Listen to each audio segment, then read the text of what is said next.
Nice hip mobilizer. Got tight hips, maybe you're gonna go on a run, you got back from a run, feeling crunchy. Perfect. Who doesn't have tight hips? Let's be real. Okay, for this one, notice when you start to do it, the space you take up, and try to take up the same amount of space. So we're just gonna switch our hips. We're gonna take them both over. We're gonna turn. So you're taking this 90-90, you're just turning it over. Relax your feet. You don't have to twist as much as I am. It's honestly what feels good for you. But try to keep your knees on the ground. Making the hips work. Keep really lifted as you do this. So we're not slouching, we're not rounding. Just do anywhere from 8 to 10 switches.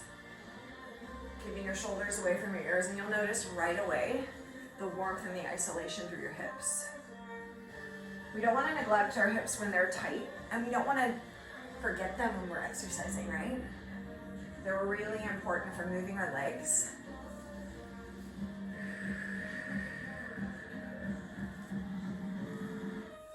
So breathe in. Some jams on right now. Feel me? One more. Feels so good.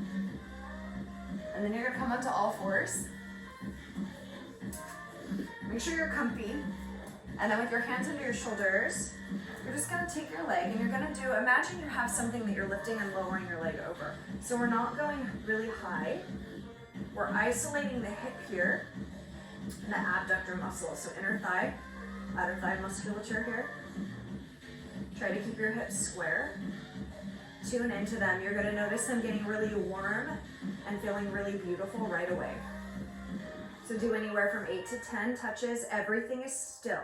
So we're not opening our shoulders or chest to the side. It's staying square to the floor. Focusing our energy, breath, and mobility efforts all into the single leg. One more. And then let's switch over to the other side. Now you're gonna notice, I'm laughing because this is my bad side. You're gonna notice one side has a much easier time. Just adjust where your hands are. You might need to take them wider. And on one side, you might not need to go as big. Just tighten it up, do what you can do. Breathe into your hip flexors. Breathe into your glute, into your lower back, all connected, all working to support each other. Inhale. Exhale. One more. Woo! Okay, this one's a little bit different, so bear with us, okay, as we work on this. So you're coming back to the first side. You're gonna take your leg out. Don't lock it. So it's out long. Kind of move a little bit side to side. And you're gonna rock. So you're gonna rock back.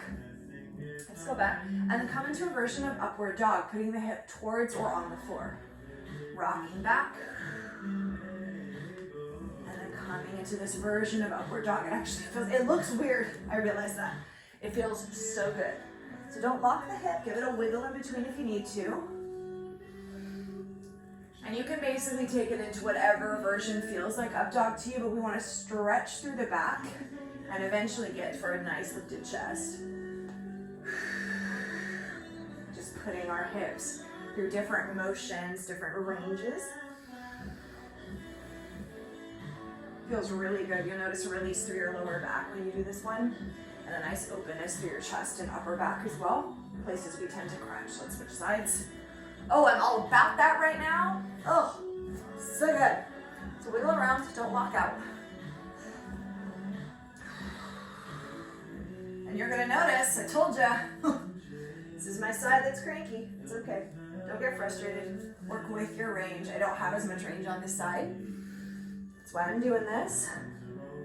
If you already know, you guys, which side is weaker, start with that side so that you can use all your nice fresh energy where you need a little extra. Still feels good. Coming back, stretching through the spine, opening the chest. And again, it's funny, about 4 in and you'll start to notice all those good feels.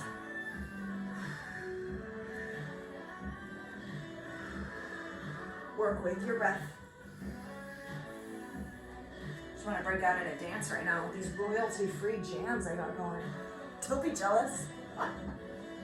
They're terrible most of the time, but hey, music helps, right? One more.